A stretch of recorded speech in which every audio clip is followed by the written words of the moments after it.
It was a Tuesday, I think, or maybe a Wednesday. The days sort of blended into one long, grainy film reel back then, all blurred edges and flickering light. I was living in this shitty studio apartment in downtown LA, the kind where the shower pressure was a cruel joke and the walls were paper thin. My Ford Fusion, the one with paint peeling like a bad sunburn, sat in the communal parking lot, a monument to my former life. I used to laugh about it, said it was a reminder of how far I'd fallen, but honestly, it just made my gut churn. Every morning, driving to the office, if you could even call it an office, a glorified closet in a rundown building, shared with two other guys who smelled faintly of desperation and stale coffee. Debt. That was the word that echoed in my head, a constant hum. Everywhere I looked, it was there. The stack of bills on my counter, a digital tattoo on my bank statement, the way my sister, Sarah, looked at me over video calls. Shame, I guess. I had been good once, smart. People used to listen when I spoke. But then the market shifted. Or maybe I just screwed up. Doesn't matter now. What matters is the pit in my stomach, the gnawing need to get back on top, to prove them all wrong. Or maybe just to live again, without that constant pressure. That's where the ledger came in. An old, encrypted app I'd found buried on a hard drive from a company I'd briefly advised. A weird little thing, all black and pulsing green, like something out of a bad sci-fi movie. It promised things, big things, and I was desperate enough to listen. My first few transactions, they were small, trivial even. I offered up a memory of a forgotten childhood pet for a few $1,000s to clear a credit card. Then a day of unearned good luck for rent. It worked, instantaneously. The money just appeared in a crypto wallet I'd set up months ago and mostly forgotten. It was unsettling, yeah, but the relief? That was a powerful drug. It blurred the edges of the unsettling, made mundane things normal again. I mean, who needed a vivid memory of a hamster, I think it was a hamster, when I could avoid eviction? But things started. Little things. Cracks, you could call them. I remember one evening, pulling into that crumbling parking lot. The sun had already dipped below the horizon, painting the sky in violent oranges and bruised purples. I was fumbling for my keys, always dropping them. My old Ford Fusion, that faded blue wreck, was parked right there. I hit the unlock button, and the headlights flickered on. Or they should have. Instead of cutting through the gloom, the faint yellow glow seemed to just absorb the darkness. The scraggly bushes lining the lot, they didn't get illuminated. No, they warped into something deeper, blacker, like gaping holes in the ground. And the concrete path, usually just a gray slab in the evening, suddenly looked like an endless, unfathomable void. It wasn't brighter, it was darker. My vision, it narrowed, felt restricted. I frowned. It was a stupid, pointless thing to notice after the day I'd had. Fucking headlights, I muttered to myself. The car, always something wrong with it. Probably electrical, again. I sighed, rubbing my temples. Or maybe I'm just overdoing it. A thin, humorless smile touched my lips. That's it. Stress. Just stress. Makes you see things. Makes you imagine shit. Later that night, I tried to decompress. I did what I always did. Video called Sarah. She was my rock, my sounding board. Even though she was thousands of miles away, living her own life, miles from this mess. When her face popped up on my laptop screen, she smiled. A wide, tired smile. But it seemed to stretch out, a beat too slow for her greeting. Like watching a movie where the audio and video were just ever so slightly off. "Hey, Sarah," I said, trying to inject some cheer into my voice. "Good evening to you. You look tired." Then, about half a second later, my own voice echoed back to me, clear as day, from somewhere in the room. "Hey, Sarah, good evening to you. You look tired." My eyes darted around. Nothing, just the dim lights of my apartment. I pulled the phone slightly away from my ear, twisted my neck, trying to shake out a kink that wasn't there. Must be bad Wi-Fi. Old plan, probably. I chuckled, forcing the sound. Time zones are a bit, too, I guess. She mumbled something back, a soft, fuzzy sound, more echo than voice. I didn't press it. I had other things on my mind. Bills, mostly. The system, too. Always the system. The next day, I found myself going through old photo albums, a habit, I suppose, comfort in the past, when things were simpler, before I gambled away everything that mattered. There was one picture, my dad, young, strong, holding me up on his shoulders. I was about 8, grinning like an idiot. His smile was infectious, I remembered that. His eyes, too. A piercing blue-gray, full of warmth, dancing with amusement. I took the photo out of the plastic sleeve just to get a closer look, to relive that feeling. But then I saw his eyes. They weren't blue-gray, not anymore. They were just flat. A dull, leaden gray, no depth, no life. Like 2 empty sockets. Like holes in the photo. The frame slipped from my fingers, clattered onto the cheap carpet. I recoiled, stumbling back, hitting the sofa with a grunt. "No," I breathed, my throat suddenly dry, tight. "No way! My dad didn't have eyes like that!" My hands clenched into fists at my sides. I tried to find an explanation, anything. "It's an old picture. Colors fade, you know? Yeah, that's it. Just fades." A cold sweat broke out on my forehead. My mind raced, grabbing at any thread of logic. It had to be that. It had to be. But then, my phone, sitting on the coffee table beside me, buzzed. It was a push notification from the Ledger. The screen lit up, a sickly green glow, almost like it was watching me. The message read, "Transaction complete, 0.001 ETH, memories of a father's embrace." A memory of... what the hell was that? I didn't remember making that transaction. I really didn't. My mouth went dry. My stomach clenched so hard I thought I might throw up the stale coffee I'd had earlier. My dad's embrace. That feeling, the strength, the warmth.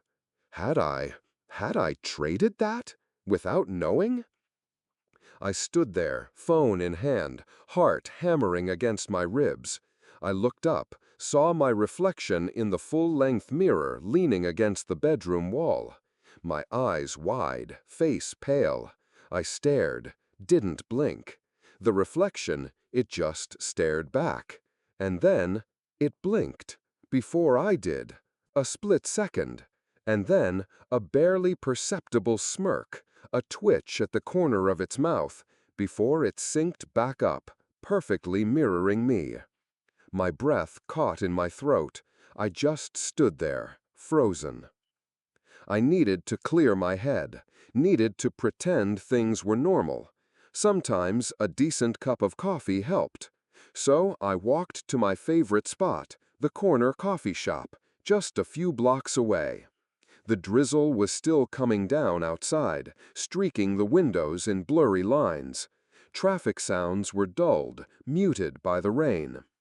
Mandy, the barista, a young woman with a mess of curly blonde hair, looked up as I walked in. She smiled, wide, genuine. "Hey, Ethan, beautiful day, huh? Nice and sunny." I stared at her. Then I looked out the window. Rain, heavy, gray rain. I looked back at Mandy. Her smile was still there, unwavering. What did she just say?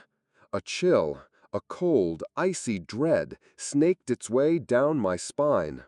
My hands started to tremble, a faint tremor I tried to hide by gripping the counter. Did I mishear her? No, she'd said it so clearly. She's not seeing what I'm seeing, is she? This wasn't just stress anymore. This was twisted. My world twisting. That evening, I sat hunched over my laptop, staring at the Ledger app.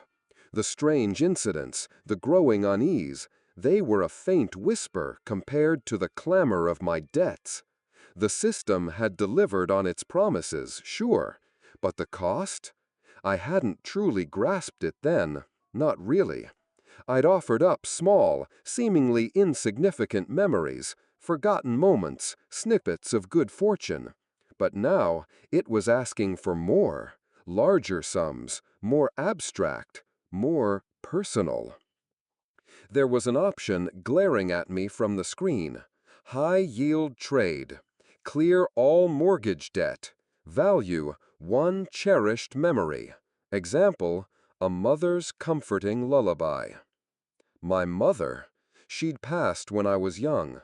Her lullabies, her soft humming, the way her hand felt on my cheek, those were the things I clung to. The only things I had left of her sometimes. I hesitated. My finger hovered over the accept button. My jaw ached from clenching. I was a businessman. This was a deal. A very painful, very profitable deal. It would clear the mortgage on Sarah's old house, my house, inherited, the one I was about to lose. This was for Sarah, for a future, for us. That's what I told myself. A sick, cold rationalization forming. This was the only way out. I clicked it. The screen flashed, a dizzying array of codes and symbols, like a machine screaming. My old phone, lying forgotten next to the laptop, suddenly flared to life. Not from a notification, it just turned on, displaying an incoming call from an unknown number. I fumbled for it, heart pounding. My mother's face appeared on the screen, not a photo, an image, shifting, distorted, like a signal glitching out on an old TV. Her eyes, though, they were clear. And then her voice. It was soft, warm, just as I remembered. Ethan, contrai comme. The words were Vietnamese, her native tongue, the words from my childhood. She said a name, a little, almost forgotten name. A fluffy, blue toy dinosaur, Rex. A secret, something only she and I had ever talked about. And then her voice changed. It devolved, twisted into a rapid-fire series of clicks and static, a sharp, grating whir, like insects chittering, or something speaking a language that was just wrong, not human. The entire room plunged into near-total darkness. The sickly green light from the laptop, the ledger screen, was the only illumination, casting long, wavering shadows across the walls. Green light outlined the edges of my furniture, turned my pale skin into something alien. My hands shook so violently I nearly dropped the phone. My mother's voice, my secret. It wasn't just taking memories, it was accessing them, recreating them, using them. To what? Torment?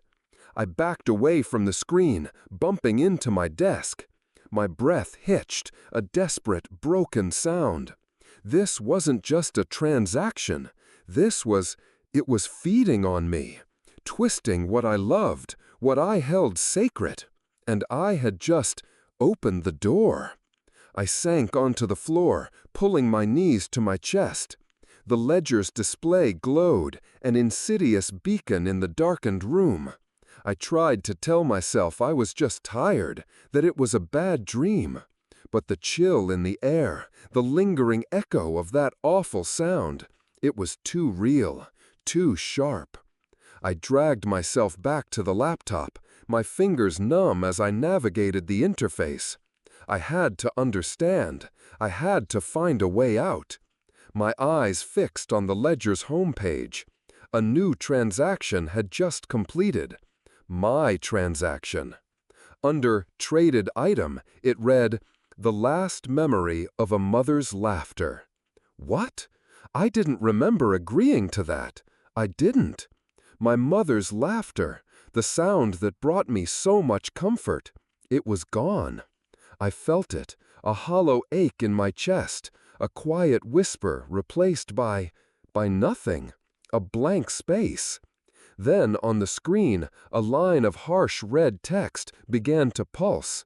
It wasn't a system notification. It was like a thought. Something directly implanted into my head, understood instinctively, even though the glyphs were alien, impossible. Your debt cannot be repaid in currency. You are already part of us. I just stared at the glowing screen.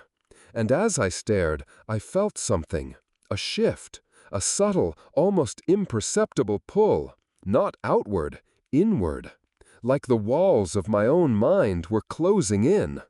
I didn't want to blink, didn't want to move, because I knew, with a horrifying certainty, who was watching from the other side of that screen. And they weren't just trading, they were waiting. They were hungry, and I was trapped. And then, just like before, in that damnable mirror, my reflection on the laptop blinked. Not with me, but on its own, with a slow, knowing smile. A wide, terrifying smile that I didn't make. I remember the screen, that sickening green glow, and my own face looking back at me, a face I barely recognized. It blinked, I swear to God, it blinked before I did. A slow, knowing blink, and then that smile, not my smile, never my smile. It was a cold kind of knowing, like something had looked into my very core and found it wanting. I tried to tell myself it was a hallucination. Just tired, that's what it was. Too many late nights, too much coffee, too many unpaid bills. My mind was playing tricks on me. Has to be. I needed a distraction. Something normal. So I dragged myself to the sofa. The old leather creaked under my weight, familiar, comforting. I flipped on the TV, trying to lose myself in some nature documentary. Something about untouched wilderness. Green, so much green. Lush forests, vibrant meadows, leaves rustling in the breeze. For a few minutes, it almost worked. The quiet murmur of the narrator, the gentle sway of the trees. My eyes, they just glazed over. But then, as I watched a wide shot of a valley covered in what should have been dense emerald foliage, something shifted. The green. It wasn't green anymore. Not exactly. It was muted, a dull, lifeless gray, like old, dried moss. Every blade of grass, every leaf, even the deep shadows under the canopy, they were all just shades of gray. A specific gray, a leaden, dead sort of gray. I rubbed my eyes hard, blinked a few times. The other colors on the screen were fine. The blue sky was still blue, the brown of the tree trunks, the white of the clouds. But anything that should have been green, it was just gray. "What the hell?" I muttered. My voice sounded rough, raw. I leaned closer to the screen. "Bad signal, probably," I tried to convince myself. Yeah, old TV, crappy display. It's on its way out anyway.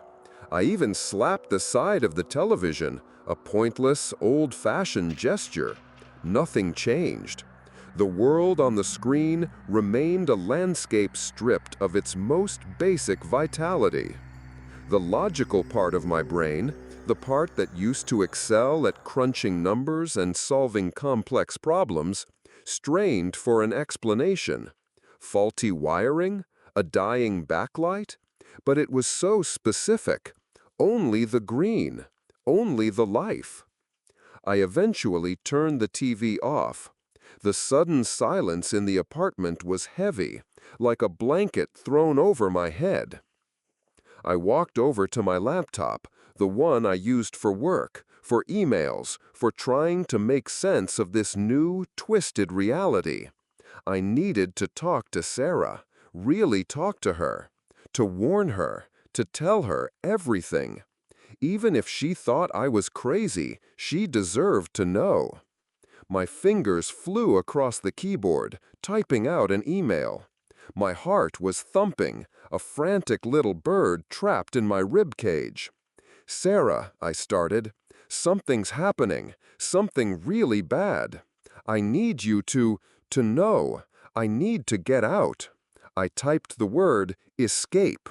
E-S-C-A-P-E.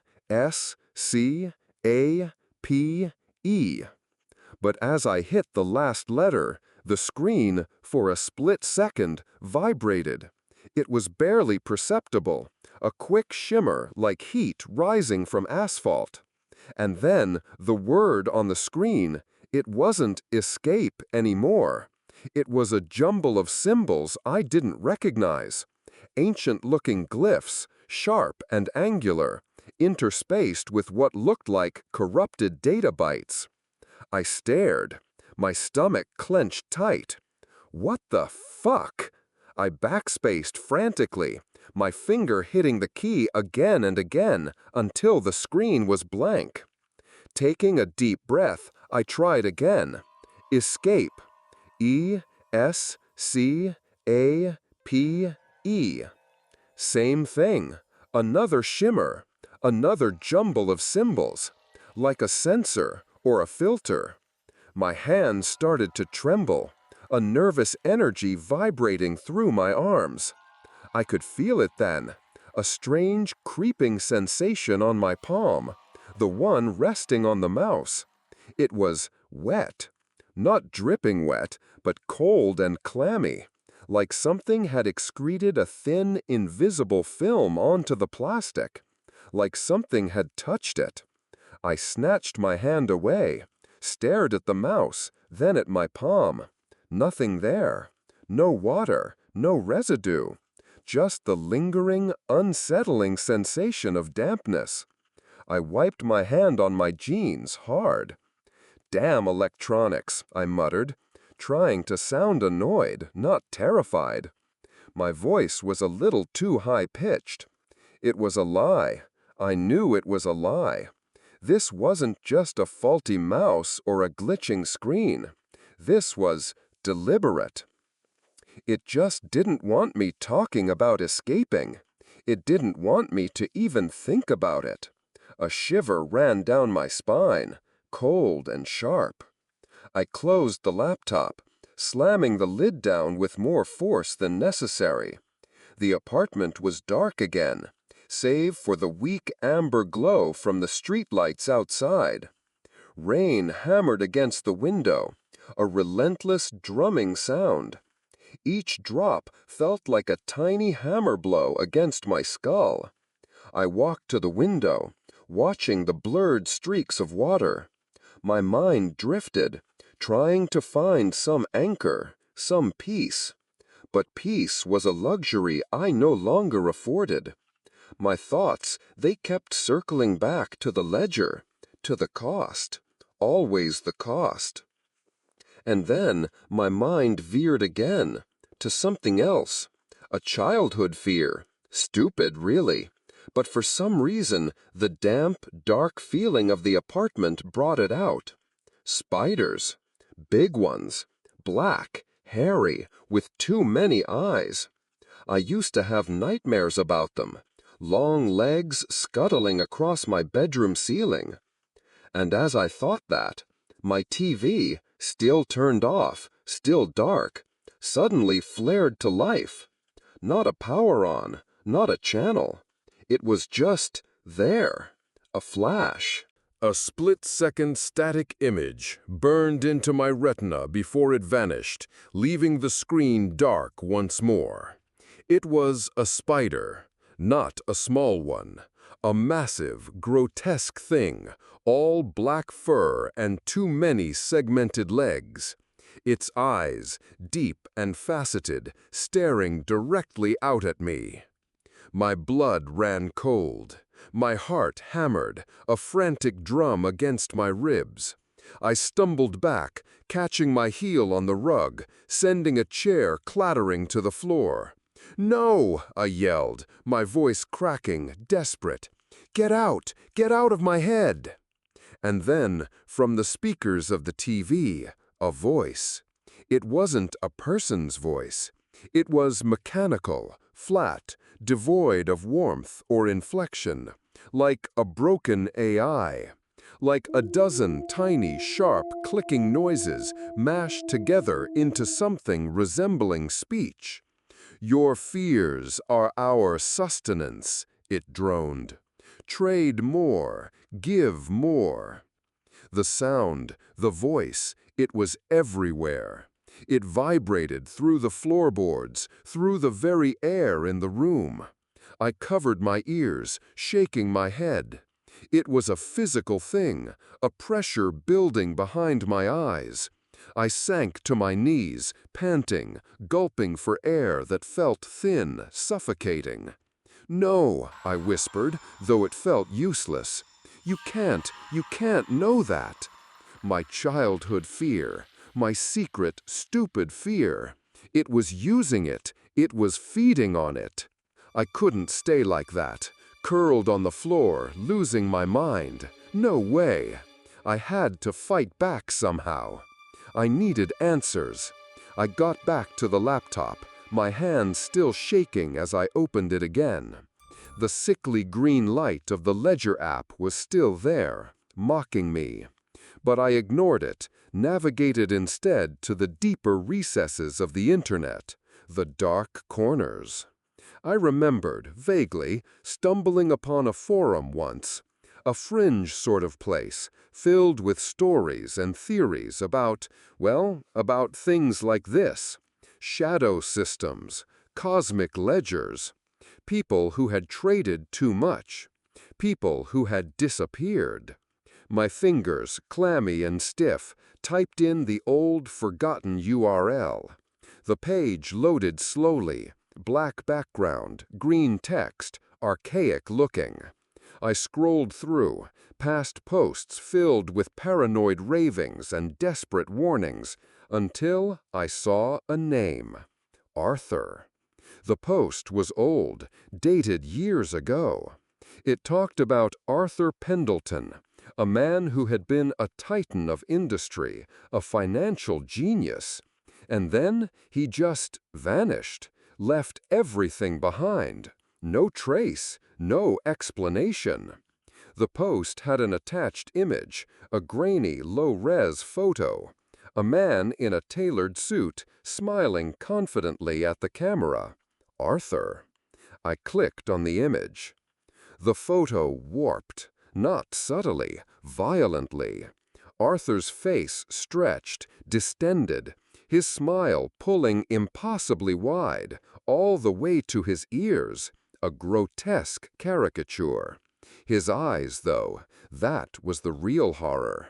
They drained of color, of life, becoming two flat, leaden gray circles, just like my father's eyes in that old photo, just like the green of the trees on my TV screen.